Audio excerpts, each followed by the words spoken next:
Halo Coach Hanin. Wow, masih di kantor Coach Hanin? Di kampus. Oke. Oke Coach Hanin. Malam hari ini kita mau belajar dari Coach Hanin nih ya. Coach Hanin ini adalah salah satu analis dari Mtrade, analis teknikal dan juga fundamental. Nah, malam hari ini kita mau ngobrol tentang banyak hal nih Coach Hanin, yaitu tentang market jelang lebaran ini gimana sih? Kemarin kan mudik sempat boleh ya. Terus kemudian mudik dilarang. Terus ini gimana? Terus kemudian yang kedua saham-saham poultry dan juga saham-saham yang perbankan yang bagi dividen ini gimana gitu. Coach Hanin mungkin bisa kasih view dulu apa sih yang mau disampaikan buat teman-teman semuanya dalam jangka pendek ini. Ya, kalau melihat dalam jangka pendek sih IHSG masih berpotensi terjadi volatilitas ya buat teman-teman semua karena kemarin udah sempet technical rebound 2 hari ini, kemudian aksi profit taking jangka pendek. Tentunya hal ini cukup wajar.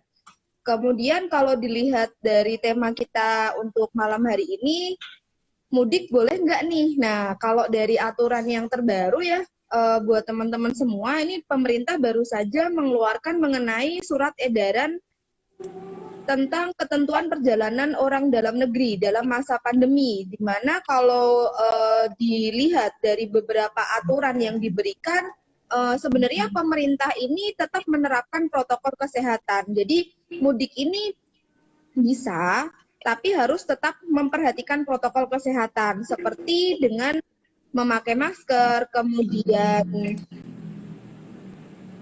selain menggunakan masker tetap dilampirkan dengan adanya data seperti tes hasil swab atau genos, itu yang paling murah kan ya teman-teman semua, genos itu paling murah, itu tetap harus dilampirkan dan paling tidak itu 3 kali 24 jam selama perjalanan. Itu yang paling penting kalau dilihat dari surat edaran yang baru saja diterbitkan oleh pemerintah terkait dengan adanya peraturan untuk berpergian selama menjelang Ramadan dan Idul Fitri ini, kayak gitu. Oke, Coach Hanin. Oke. Nah, jadi kalau saham-saham seperti saham transportasi kayak Garuda gitu terpengaruh nggak Coach Hanin? Kalau saham-saham dari seperti transportasi di AA ini sebenarnya pengaruhnya mungkin jangka pendek kemarin aja ya Miss, karena sempat ada aturan bahwa mudik dilarang nih. Nah, tapi setelah berkeluarnya surat edaran ini, otomatis dia tidak akan memberikan pengaruh yang cukup signifikan karena bandara di Jakarta pun masih tetap beroperasional, tentunya dengan melampirkan persyaratan seperti tes dari genos ataupun tes dari rapid berupa swab atau PCR seperti itu. Ya, kayaknya ya kalau aku ngelihat sih larangan mudik ini juga nggak ada konsekuensinya yang gimana-gimana ya. Jadi mungkin masih akan mudik gitu. Jadi ya let's see lah gitu. Coach, kalau ngelihat hari ini nih ya, ini saham-saham poultry kan kembali aktif jelang Lebaran ya. Jadi yang dilirik kan poultry, terus kemudian retail dan juga saham transportasi gitu. Nah kalau saham poultry sendiri, sektor poultry ini trennya gimana sih Coach? Prospeknya gimana? Hmm? Kalau melihat trennya ya Miss dan juga teman-teman semua, kalau dihimpun dari data yang kami peroleh untuk di tahun 2019 lalu, itu terjadi peningkatan ketika menjelang Idul Fitri. Jadi sebelumnya untuk harga ayam itu cukup datar, jadi cukup stabil sebelumnya, tapi menjelang bulan Ramadan itu peningkatannya akan cukup pesat di tahun 2019. Dia akan terjadi peningkatan lebih lanjut ketika di menjelang Idul Fitrinya. Karena biasanya kalau di budaya orang Muslim ketika Lebaran, sawalan istilahnya itu biasanya mereka masak opor ayam. Nah, otomatis karena masakan ini udah jadi rutinitas, otomatis harga ayam juga akan terdorong. Mungkin sedikit anomali ya dengan di tahun 2020 lalu, karena 2020 lalu ketika Lebaran itu ketika terjadi kita sedang masa-masanya krisis, jadi kita nggak boleh kemana-mana, nggak boleh mudik, nggak boleh pergi-pergi. Nah, ketika saat ini otomatis di tahun 2021 perekonomian sudah mulai pulih sehingga menjadi katalis yang cukup positif bagi pergerakan harga ayamnya, baik itu menjelang di bulan Ramadan maupun menjelang di Idul Fitrinya gitu. Oke, oke. Sebelum dilanjutkan nih, ada teman-teman yang tadi nanya lagi tentang IHSG gimana. eh IHSG gimana sih saat ini? IHSG tuh lagi ngadepin resisten kuatnya di angka 6250 dan hari ini tadi menguat tuh ekornya udah hampir kena gitu di 6250. Jadi saat ini masih agak-agak slowing down dulu gitu. April bisa nggak sampai 6400 ya? Let's see ya. Resisten di atas 6250 tuh ada di 6400 dan sekarang market ini lagi super super stagnan banget, super sideways banget gitu. Jadi mungkin jumlah transaksi di bursa juga agak turun dibandingkan dengan Januari kemarin yang udah mencapai level peak. Saya nggak tahu nih trader dan investornya mungkin mereka semua lagi pada wait and see gitu. Terus ya di sini viewernya juga agak-agak turun juga ya seiring dengan sideways-nya market gitu. Oke, Coach Hanin mungkin nanti abis kita bahas saham-saham poultry itu kita akan bahas untuk sektor konstruksi juga ya, karena konstruksi sepertinya hari ini banyak ditanyakan terkait dengan ini si BSKT yang turun gitu. Ada sentimen positif SWF kok malah turun WSKT-nya, mungkin nanti bisa dibantu untuk diceritain kenapa WSKT turun dan prospek ke depan gimana. Kita lanjutin dulu yuk untuk sektor poultry ya. Untuk poultry ini saham yang menarik ada Japfa, Cepin, dan juga Main. Yang leading biasanya Japfa, kemudian diikuti Cepin dan juga Main. Kalau dari segi fundamentalnya sendiri gimana Coach Hani? Kalau dari segi fundamentalnya ini ya Miss cukup menarik ya karena terjadi perbaikan baik itu untuk Java, Cepin dan juga Main. Karena kalau kita melihat secara aturan dari pemerintah ini terlihat cukup signifikan dari yang di tahun 2020 lalu itu PSBB di mana pusat perbelanjaan tutup total. Sedangkan kalau di tahun ini di mana ada penerapan PPKM itu pusat perbelanjaan bisa beroperasi 50%. Jadi kita bisa dine in di restoran dan Miss ketika terjadi lebaran di sini mobilitas di tempat berbelanja itu juga terjadi peningkatan yang cukup signifikan. Jadi sebenarnya masih cukup oke untuk poultry sendiri karena setelah Idul Fitri pun masih ada Idul Adha. Nah, ketika ada libur di sini otomatis mobilitas buat belanja di pusat perbelanjaan ini tentu saja akan meningkat sehingga itu menjadi katalis yang cukup positif bagi sektor dari sektor poultry sendiri seperti Cepin. Karena kalau dilihat dari laporannya untuk Cepin ini pendapatannya sempat mengalami kenaikan sebesar 14,4% secara kuartalan sejak pelonggaran PSBB. Nah, ini terdampak positif dari Horeca yang dia sudah mulai beroperasi secara cukup oke di tahun 2020 ini. Seperti itu. Oke. Kita sekarang baca lihat chartnya yang secara teknikal yuk untuk yang Japfa, Cepin dan Main. Kalau Coach Hanin lihat chartnya tiga saham ini gimana sih? Kalau saya untuk chart yang paling suka sebenarnya Main sih, Miss. Oh, malah Karena Main ya? Ya. Kalau Java dan Cepin ini dia kenaikannya udah cukup signifikan, udah leading duluan. Jadi kalau buat teman-teman yang belum sempat beli, sebenarnya yang belum ketinggalan kereta adalah Mainnya.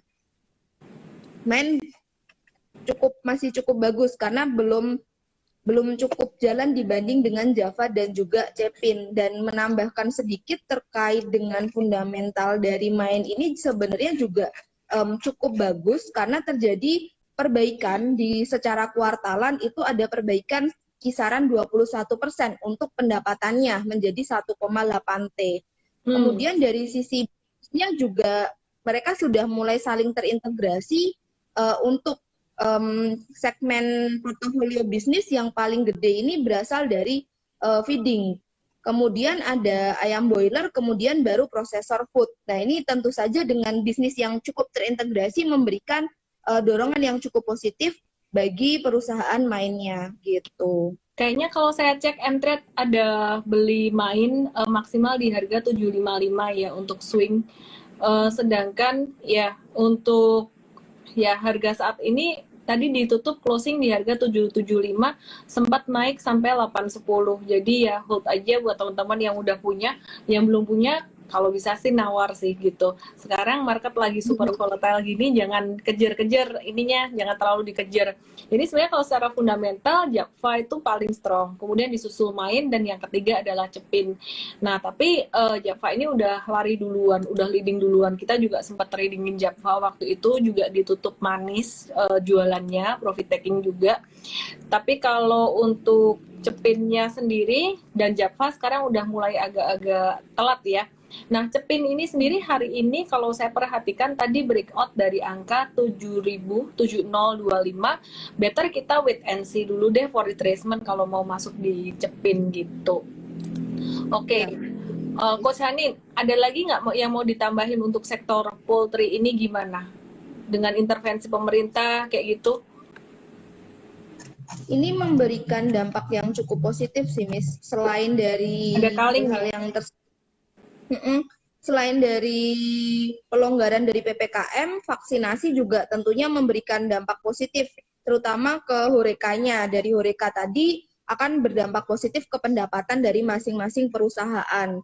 Kemudian kalau dilihat juga, bentar lagi untuk minggu-minggu ini kan ada rilis data mengenai inflasi. Nah, dengan melihat tingkat konsumsi masyarakat yang sudah mulai membaik, maka akan ada perbaikan dari segi perekonomian kita juga terkait dengan data inflasinya berpotensi membaik di tahun ini, sehingga cukup positif dari sektor poultry karena pengeluaran konsumen di sini sudah mulai membaik dari yang awalnya 4,5 minus 4,5 di kuartal ketiga, kemudian ada perbaikan minus 3,61. Jadi ini tentu perbaikan yang cukup oke untuk perekonomian kita dan juga sektor-sektor yang ada di dalamnya gitu. Oke. Sebelum kita ke saham-saham konstruksi, kita mau bahas dulu nih. Sesuai plan kita tadi, kita mau bahas bank-bank yang mau bagi dividen. Bank apa aja? Sorry, bank apa aja ini, Coach? Kita udah lama nggak ngomongin blue chip nih.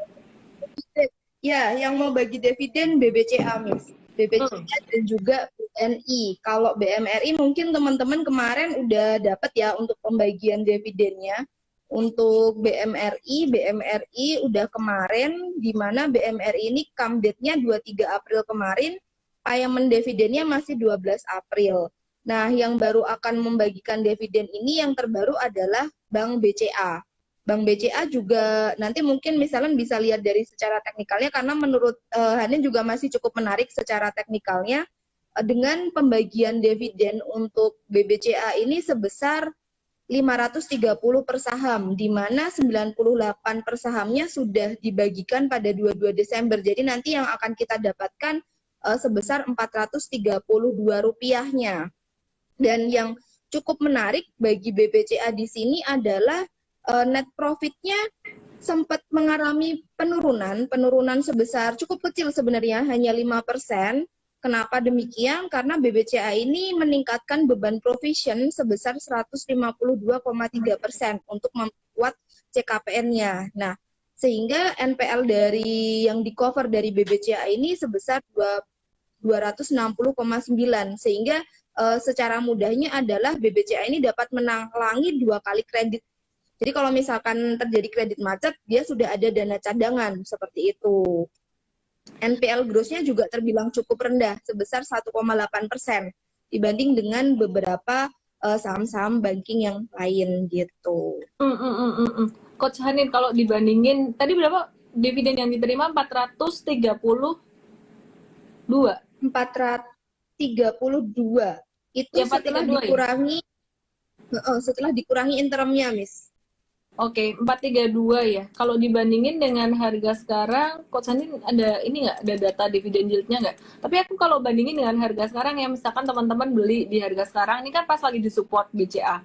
Itu kalau 432 tadi dibandingin 31.800 itu berarti dividen yield, bukan dividen yield ya. Ini dibandingin harga sekarang tuh sekitaran 1,35% gitu. Jadi ya nggak gede sih gitu. Itu apa ada saham apa lagi dari banking yang mau bagi dividen? Yang mau bagi dividen yang baru ini juga ada Bank BNI. Cuman untuk besaran nominal dividennya belum disampaikan karena tadi baru didapatkan untuk malam ini. Jadi bisa kita tunggu untuk besok. Tapi untuk dua perbankan ini dia pasti untuk pembagian dividennya. Oh, Dan yang lagi itu BRI Miss, Kamdet 5 April. Jadi kalau BCA dan BBCA dan BBNI ini tanggalnya belum kita tahu, tapi kalau untuk BBRI itu besok Kamdet di 5 April dengan pembagiannya memang cukup kecil untuk BRI 98 per saham untuk Bank BRI gitu. 98 kalau dibandingin harga sekarang berarti sekitaran 2%. Masih mendingan daripada BCA. Anyway, Ya, sebelumnya saya lupa menyampaikan disclaimer nih. Teman-teman semuanya, semua saham yang kita bahas pada malam hari ini sifatnya sebagai edukasi dan sebagai referensi aja ya teman-teman ya dalam berinvestasi saham ada risiko yang harus diantisipasi gitu. Dan tidak ada perintah beli jual di sini. Oke, Coach kalau BMRI belum ada tanda-tanda bagi dividen ya? BMRI udah kemarin, Miss. BMRI malah yang pertama kali. Jadi yang duluan bagi dividen ini adalah BMRI. Udah lewat. Kemarin bagi udah lewat. Tinggal nunggu payment date di awal April nanti. Kemarin dia bagi dividen Sempat berapa? Ada data nggak, Coach? untuk pembagian dividen BMRI ini dia 220,27 per saham sih, Miss, untuk BMRI-nya. Kayaknya come date-nya masih 23 April deh. 23 23 Maret. April. 23 Maret atau 23 April ya? Kan, ya. Let me cek deh. Ya, nanti dicek lagi. Bentar, coba kita cek ulang. Oke, sambil nunggu Coach Hanin ngecek ya, teman-teman ya. Saya coba mau nanya teman-teman netizen di sini ada nggak yang mau nge-live bareng saya dan Coach Hanin? Ada yang mau nanya sesuatu nggak? Boleh ditulis di sini pertanyaannya di kolom question 24 dan tulis Maret. saya mau live gitu. Saya mau live, tulisin saya mau live gitu. 23 Maret ya saya salah lihat tadi. 23 Maret ya Kamdit. Bener Coach Hanin. Aku yang salah lihat. Oke, siapa yang mau nge-live? Koiru Iksan. Saya. Baiklah. Tapi kok nggak bisa ya aku pencet live. Tanya prospek BSKT gimana? Habis ini dibahas. Ini ada Hokbun 8. Hokbun 8. Boleh saya add ya Hokbun 8 ya. Sorry 23 Maret tadi apa? Bank Mandiri bagi dividen. Kamde. Udah lewat. Aja. Ini ada, wah gelap-gelapan nih. Halo, dengan siapa di mana? Konstruksi habis ini kita bahas. Dengan siapa di mana? Halo, ada orang nggak di situ? Nggak ada. Dimatiin lagi. Baiklah. Nggak jadi. Menghilang. Anandia Patria, pertanyaannya nice. Ini gimana caranya ajak dia live ya? Kok tidak bisa? Ananda Patria. Oke, aku bacain aja pertanyaannya. Gimana caranya menghindari dividen trap? Jangan masuk di H-1 atau pas hari come dividen dan juga belinya benar-benar kalau misalkan trading pakai secara teknikal kayak BCA gini boleh masuk karena memang dia lagi berada di support atau sekaliannya pakai fundamental gitu. Angga Silen, kok nggak bisa ya? Aku nggak bisa klik ini loh. Aku coba ya Angga Shilin. Oke. Ramadan Angga namanya.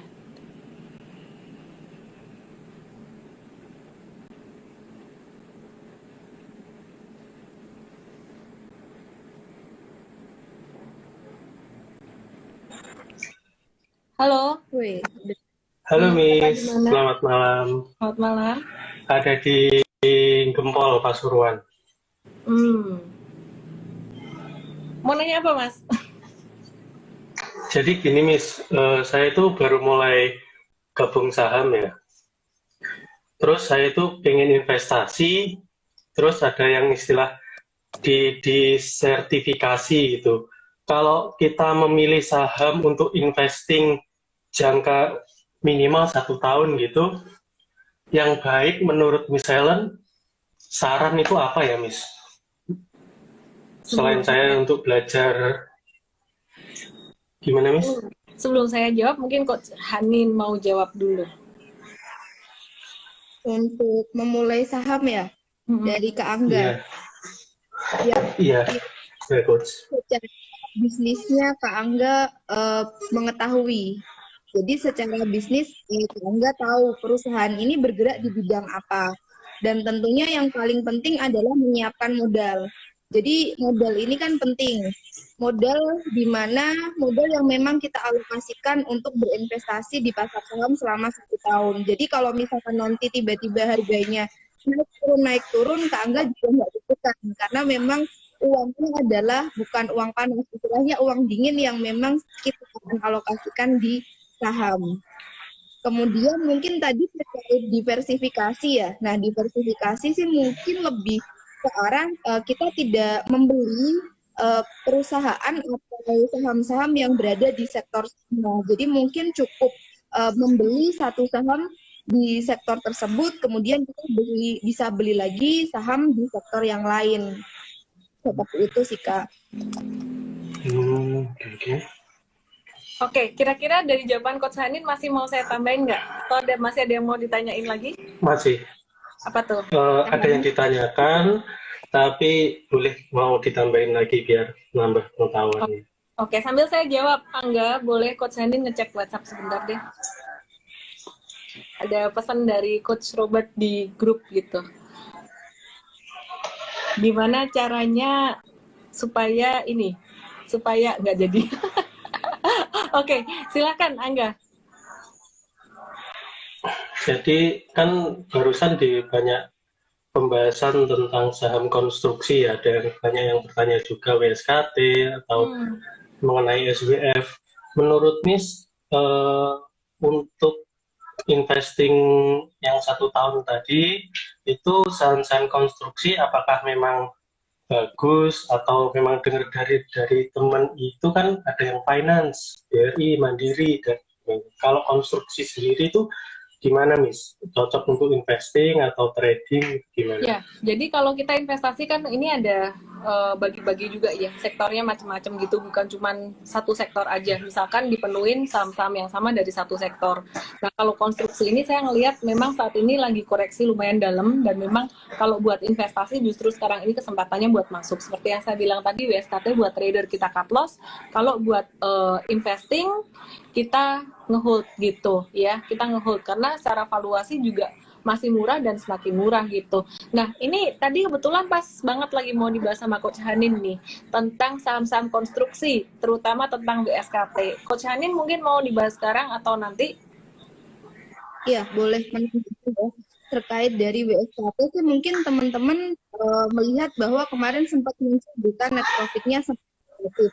Tapi karena kita sifatnya di pasar saham itu adalah forward looking, kita melihat untuk ke depan, di sini WSKT ini makan ada potensi untuk strukturisasi dari segi utangnya. Itu berpotensi terrestrukturisasi dengan adanya SWF. Karena salah satu stimulus yang diberikan pemerintah terkait dengan pengurangan tarif pajak tunggal dari sektor konstruksi di sini sebelumnya 3% menjadi 2,65%, ini menjadi cukup oke untuk divestasi WSKT yang dia banyak sekali di jalan tol. Jadi WSKT ini berencana menjual sekitar 9 aset jalan tolnya dengan nilai perkiraan 10 sampai 11 triliun. Nah, dengan adanya divestasi ini berpotensi untuk dia menambah keuangannya, otomatis dia dapat memperbaiki dari keuangan dari perusahaan WSKT ini sendiri, karena memang penyebaran investor tolnya ini cukup banyak seperti itu. Oke, kalau WSKT hari ini turun itu kenapa ya Coach Hanin?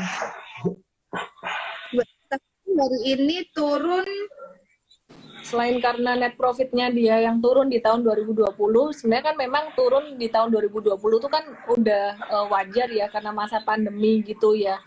Terus kayaknya ke depan WSKT itu turun bakalan masih ada fokus ke debt structure-nya dia gitu. Jadi itu yang bikin dia turun hari ini. Cuman kalau sentimen positif dari SWF sendiri masih ada gitu, masih ada dan valuasinya masih murah.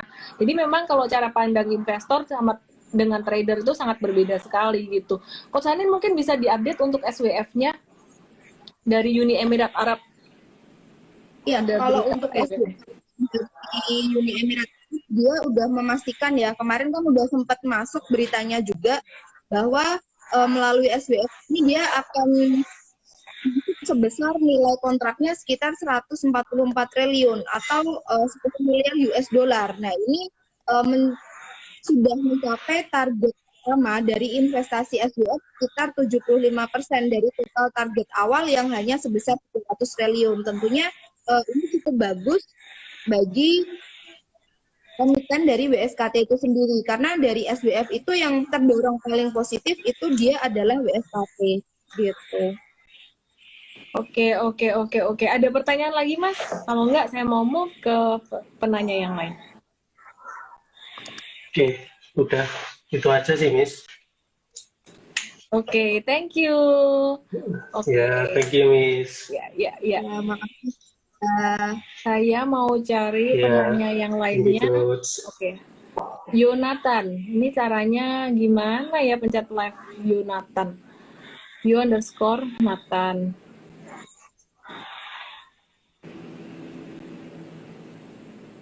Kok nggak bisa ya? Siapa yang bisa saya ajak nge-live di sini? See all request. Semoga saya nggak di PHP. Di sini ada Mr. Lucky 0916.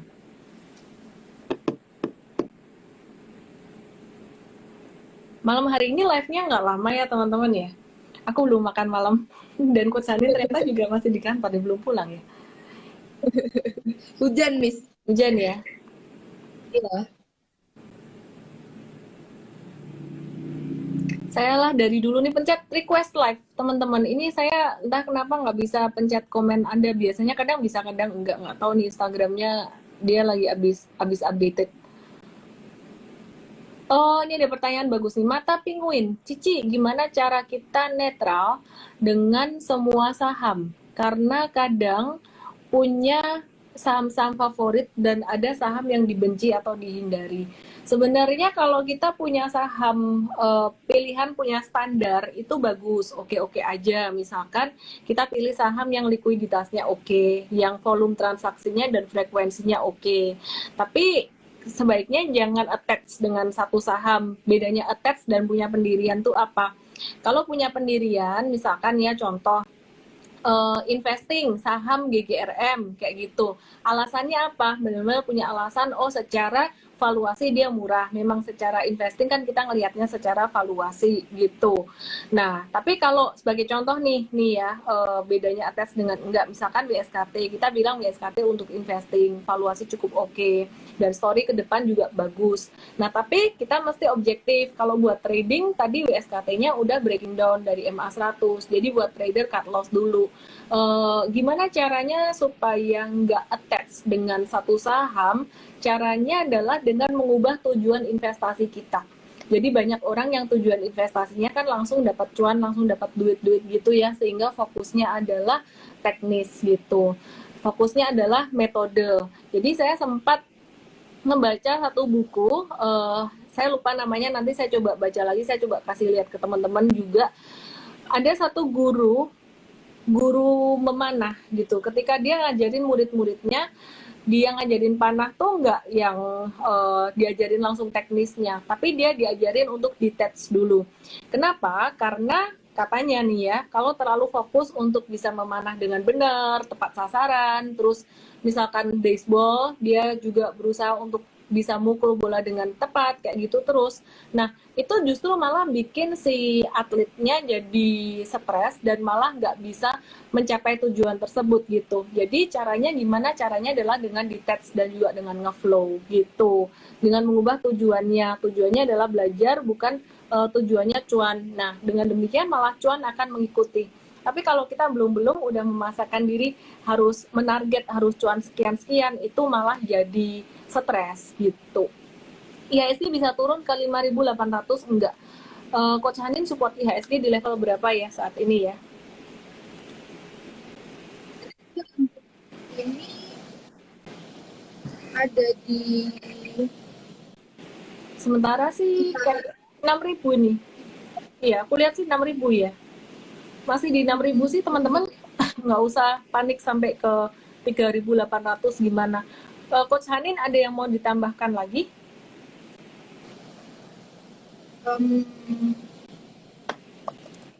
Ini sih Miss, kalau beberapa saham yang kemarin sempat mengalami reversal, kan memang hari ini ada technical rebound-nya udah mulai agak-agak profit taking. Jadi kalau buat teman-teman yang memang view-nya adalah untuk trading, better tetap fokus beli saham-saham yang memang ada di area support.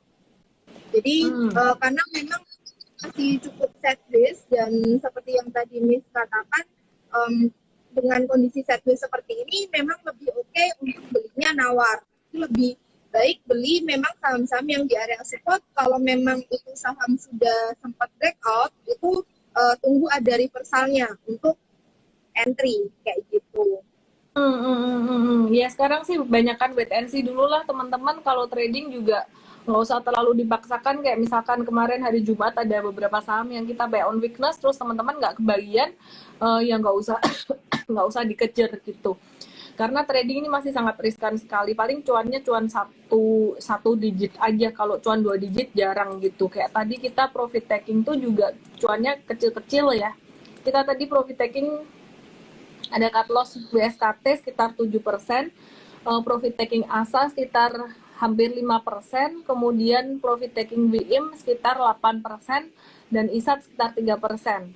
Kemudian BJTM kita ada juga kena cut loss tanggal hari Jumat kemarin ya. BJTM kena cut loss sekitaran 6% gitu. Oke, itu aja sih dari saya. Kalau dari Coach Hanin udah semuanya ya. Oke, teman-teman, kita ketemu lagi di live Instagram besok ya, teman-teman ya. Saya mau kasih giveaway buat teman-teman semuanya. 3 M-Trade gratis buat teman-teman yang bisa ngejawab pertanyaan ini. Yang bisa ngejawab pertanyaan gini, apa bedanya trading dan investing? Gitu. Tadi kenapa, ini deh pertanyaannya aku lebih pertajam lagi. WSKT, kenapa yang buat trading di cut loss, buat yang investing di hold? Kenapa? IHSG sementara supportnya 6.000, nggak usah mikirin sampai ke 5.800. Kenapa? Kenapa WSKT tadi cut loss, kemudian kalau investing di hold? MA 100 sih, bukan MA 50.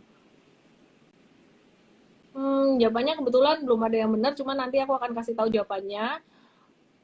Itu ada tuh Miss. Coba bantuin pilih menangin dong. Ya ini Fatnazis, tuh Fatnazis 1. Terus kemudian siapa lagi nih? Joshua Yohanes. Terus Fatnazif. Oke, udah tuh tadi Fatnazis. Eugenia NIS. Oke, jadi intinya sih gini teman-teman ya, jawabannya tadi masih banyak yang bingung-bingung kayaknya. Jadi sebenarnya kalau untuk jangka panjang kita lebih melihatnya ke arah valuasi gitu, dan juga ada forward looking. SBF story ini bagus gitu. Cuman kalau dalam jangka pendek memang dia turun karena sentimen yang secara historikal ya, dan juga masih ada rencana untuk debt restructuring. Intinya sih sebenarnya jangka pendek tuh di cut loss untuk melindungi modal dari resiko yang lebih besar. Karena kalau untuk swing trading itu kan cuannya kecil, jadi stop loss-nya juga harus cepat. Sedangkan kalau untuk investasi, untuk jangka menengah, atau apalagi jangka panjang, profitnya cenderung bisa sampai 2 digit biasanya, sehingga toleransi terhadap risiko juga lebih besar. Itu sih dari saya, dan juga Coach Hanin dari IM-Trade. Boleh teman-teman follow Instagram IM-Trade_ID, karena ke depan kita akan nge-live-nya lebih banyak di IM-Trade. Terima kasih Coach Hanin, terima kasih buat teman-teman semuanya. Salam profit. Profit.